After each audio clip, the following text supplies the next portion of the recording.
the boss formula, you kind of referenced that in my bio, that has become the central theme for everything I do. So it's about making sure that you have a solid brand and you understand who you're marketing to, what your mastery is, what your message is, and the method by which you do it. The O really combines these two things, this video thing and the idea that you have a sale of an offer. So it's offer-based content. Welcome to Career Coaching Secrets, the podcast where we talk with successful career coaches on how they built their success and the hard lessons they learned along the way. My name is Davis Nguyen, and I'm the founder of Purple Circle, where we help career coaches scale their business to $100,000 years, $100,000 months, and even $100,000 weeks. Before Purple Circle, I've grown several 7- and 8-figure career coaching businesses myself, and have been a consultant at 2 career coaching businesses that are doing over $100 million each. Whether you're an established coach or building your practice for the first time, you'll discover the secrets to elevating your coaching business. Hey everyone, welcome to another episode of Career Coaching Secrets Podcast. I'm your host Rexhen, and today's guest is Tanya Smith, a video marketing strategist and business coach who helps service providers turn live streams and podcasts into automated revenue machines without chasing trends or burning out.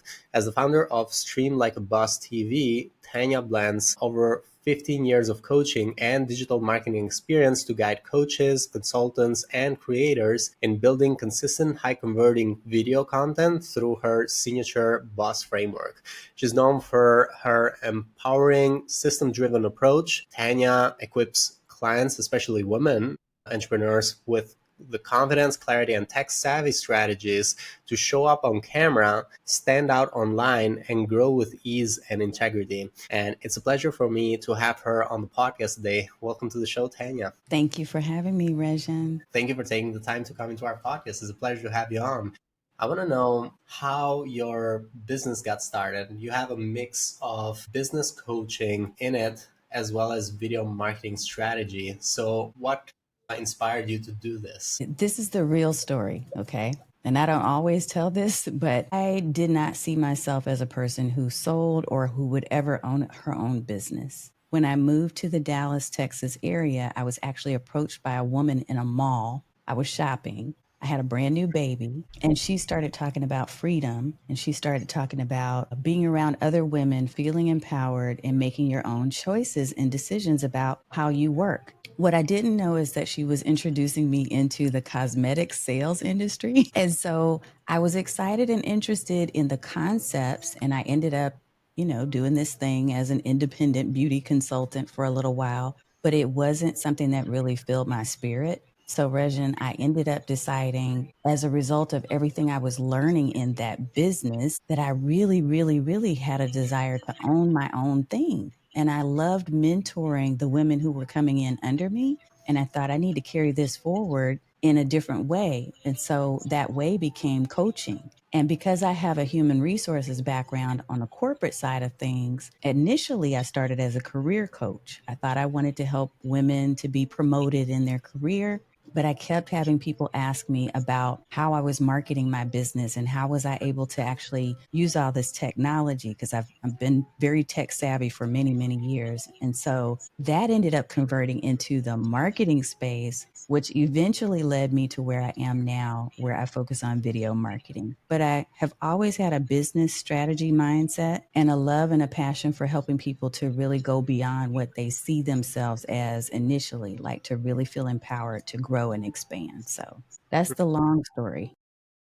Interesting. So right now with your business, do you combine the two together or are they just separate packages? I don't think you can do anything separate when it comes to the marketing of yourself as a brand with video and being on camera. Requires you to also be intentional and purposeful about the decisions, the business decisions you're making. And so the boss formula, you kind of referenced that in my bio, that has become the central theme for everything I do. So it's about making sure that you have a solid brand and you understand who you're marketing to, what your mastery is, what your message is, and the method by which you do it. The O really combines these two things, this video thing and the idea that you have a sale of an offer. So it's offer-based content. When I'm creating live streams and video content, it's not just for sake of being on camera. It's also about how does this tie back to my business packages, services, and the things that I can do to transform people. And then I've got the other two S's, which are systems and then social engagement. Interesting. So it's actually more than I thought it was. And when it comes to like, it's been about 5 years and 7 months, maybe like closer to 6 years right now that you've started this. Actually, I have been a coach now for 20 years, but you're right in terms of the video focus. That's only been maybe 5 or 6 years because originally I was like, I don't want to be on camera. Don't ever put me on video. But I made a decision to move into the video space about 6 or so years ago because I recognized that my traditional marketing path wasn't working anymore. So Mm-hmm. organic reach on social platforms like Facebook and all of those other ones, they were not getting or drawing the traffic that I was used to. And I knew I had to make a different decision. And so the dramatic decision that I made was I'm going to do a live stream once a week for a year and see what happens. And that Oh, wow. changed everything, Rexhen. So it ended up doing so many positive things for me personally and professionally that I decided I was going to go all in and teach other people how to use that media as well. Actually had that fear of being on camera too. So I wasn't right now. I just don't care, even if I don't look so good or so. But somehow I wanted to like I would look at these other people on Instagram or these influencers. It seems like they had a very advanced setup. I was like, oh, that seems too advanced for me. Would I be able to speak as confidently as them? They just seem to know what they are saying and what they're doing. And but in my case, I when I started this podcast, I just like was so nervous at the beginning. And how I went through it, I just like there's no for me there was nothing that I did actually. I just kept on doing a few episodes until I just didn't care anymore. So it Yeah. was just like just kept on doing it.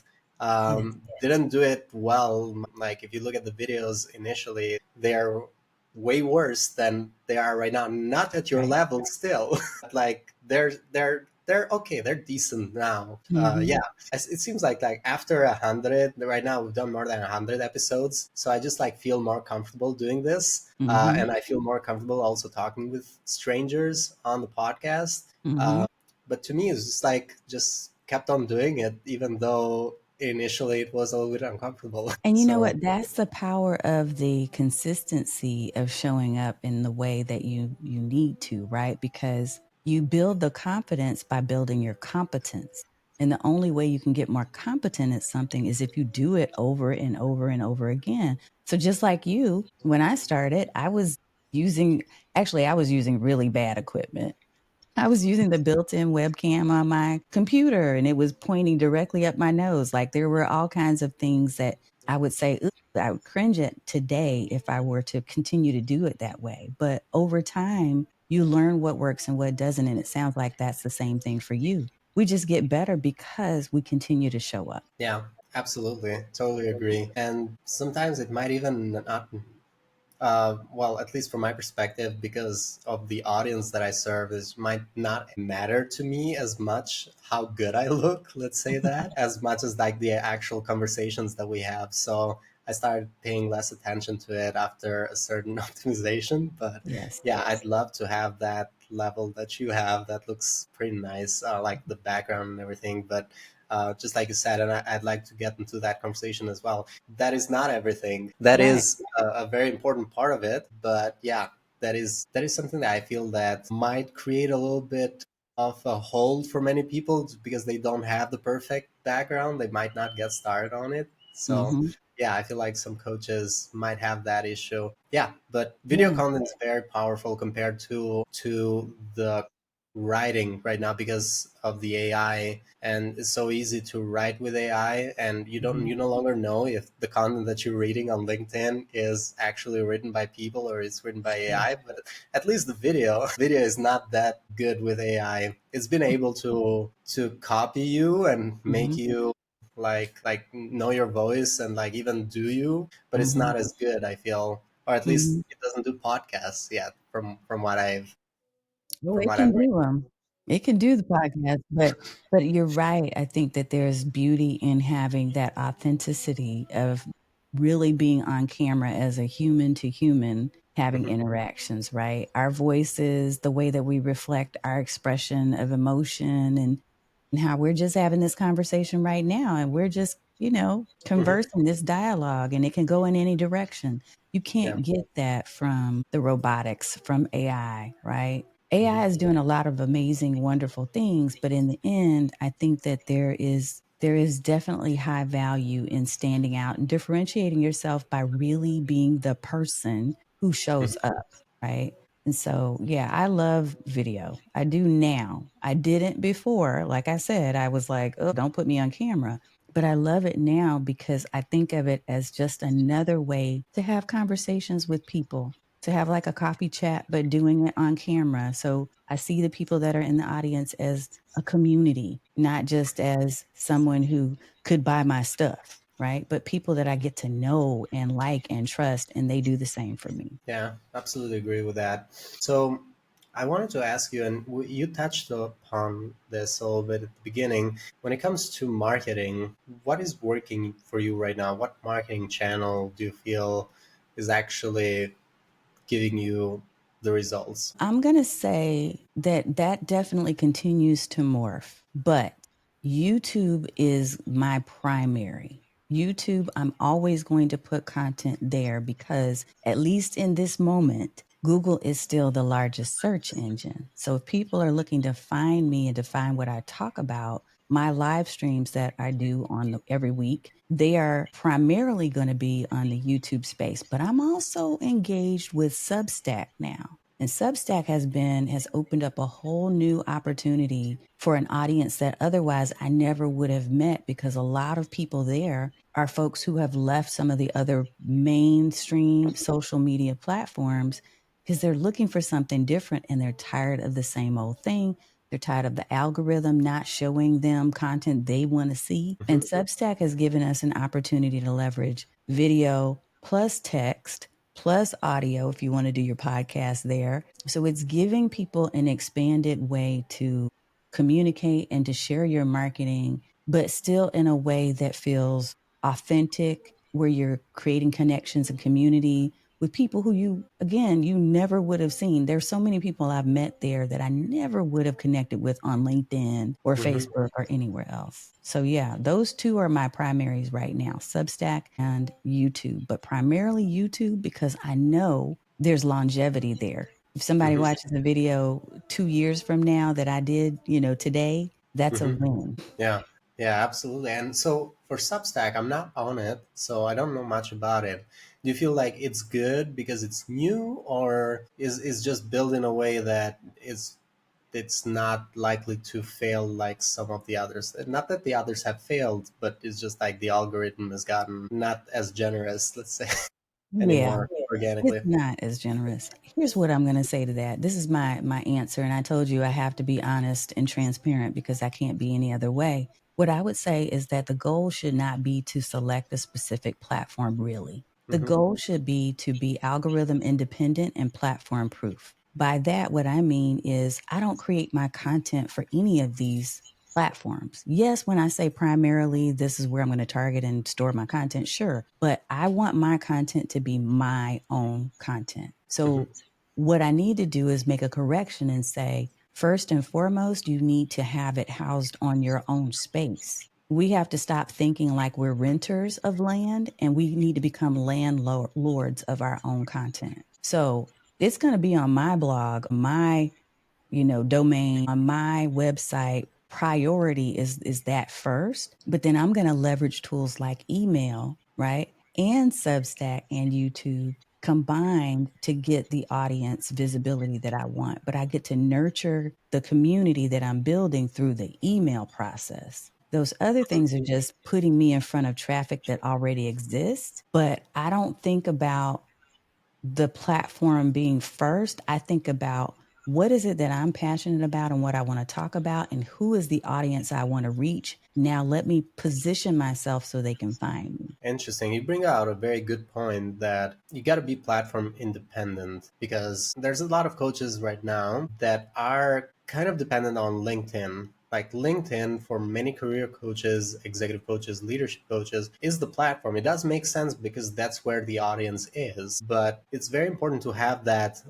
email list, or to have your own CRM, to have your own website, so that your audience is not never lost. You're always putting it in your own system. So right now, when it comes to your audience, so basically you find the audience in Substack and into YouTube, and you just like bridge them back to your own email list. You're kind of like offering maybe something for free. How does that work? Yeah. And you know what? I'm still playing in the spaces that you just mentioned. So LinkedIn, I still have a live stream there.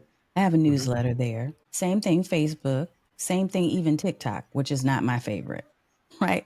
But my content, because it's my own, is being broadcast in these other spaces. The places Mhm. that I pay the most attention to are going to be YouTube and Substack from a community standpoint and engagement standpoint. But if you have coaches out there that are listening and watching that are on LinkedIn and that's their priority as far as their audience engagement, by all means, it's just that you need to find a way to drive people to your email list, like we're talking about. And the way that I do that with my live streams on Thursday is what I'm doing. Actually, I have two now. So I do a Tech Tuesday and then I do my Thursday live stream where I talk about marketing. When I deliver that content, I'm delivering it with the two things in mind. Who is the audience that I'm trying to reach? What is the content value? Like, how am I giving value? And in the process of having those conversations, it's a natural extension of my conversation to also talk about, hey guys, one of the things you've been asking me for in our different live streams is how am I creating my thumbnails using AI? We've got a class coming up, right? Mhm. We've got a class coming up next week. Make sure you sign up. And because you're in my live stream community, you get this discount. If you join my email community, you're going to get a special code that's going to get you in for this, right? So you're making the sales process just a natural extension of the conversation. This is another reason why I love live streaming in particular, because in real time, I am selling, I am promoting, but more than that, I'm connecting, because there are going to be people that are watching that will never buy a thing that I have to offer, but they get so much value that they send other people to my stream. They come back. I have a ton of recurring audience members, which is, it becomes like a family. And so you just build, it's like an ongoing, I don't even want to call it funnel, but it's a cycle of conversation that is taking place, and it's creating the cash flow, the conversion, the consistency, the content strategy. All of those things are a part of that system. And really, that's just how I like to operate. But that's how I drive people to my content, is that it starts first with the stream. Thank you. Thanks so much, Tanya, for explaining that. And what are right now your goals with your business for the next 1 to 3 years? Where do you see it going? So I used to be that person that would say, okay, I got a 5 year and a 10 year plan. But nowadays, with the speed and the pace of technology, you really have to be so much more open. I will tell you what I've done recently. This past year, made the decision that I was going to adapt quickly. Like, that's my mantra, quickly. And so one of the things that I worked on is preparing to submit for an AI consulting certification. So I've added, as much as I love to play in it, I needed to profitize. Like, I needed to make that profitable for me too. If I'm going to play in it, I Mhm. need that to be paired up with the other things I do. So what I've started doing is creating custom GPTs that are specific for helping people with live streams and podcasts and all of those type of things. I've started adding courses and classes that are helping people to leverage that, these different things that I teach them as tools to help them to convert viewers and listeners into leads and clients. Mhm. And so over the next 1 to 3 years, what I continue to see is that as AI is changing and giving us greater access to other tools, I'm just going to be opportunistic and find those things that will help me to help people more quickly and more in a more holistic way. I am Mhm. totally open, and I'm not setting a ceiling on my 3 years, but I Mhm. am adding into the fold of what I do. I'm just expanding what I do over the next 1 to 3 years to continue to build on the consulting aspect of what I do, the coaching, but staying in the video wheelhouse because that's my favorite thing right now. So yeah, AI is helping me to expand in ways I never would have thought of 1 to 3 years ago. And I don't know what's coming, but I'm excited. So we'll see. Ask me Cool. in 3 years. Yeah, I'll potentially have you on the podcast in 3 years. Yeah. So, yeah. And so I like that you don't put a ceiling on it. And also an interesting idea to utilize AI. I can imagine like these GPTs could also be for any coach. You can always train ChatGPT, make these GPTs. They could be like a lead magnet. You could offer it to someone, you've trained it, you could give it away Yes.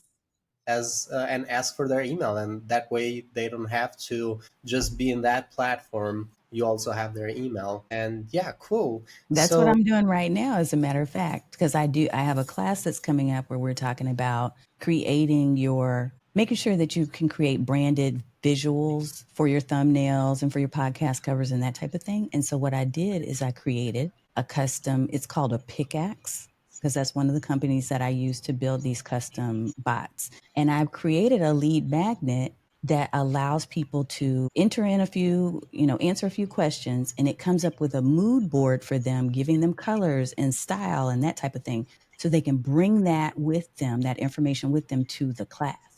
So it does the two things. It picks up their email, puts them on my list, but then it also promotes them how they can use that tool by paying for the class to be a part of that. interesting.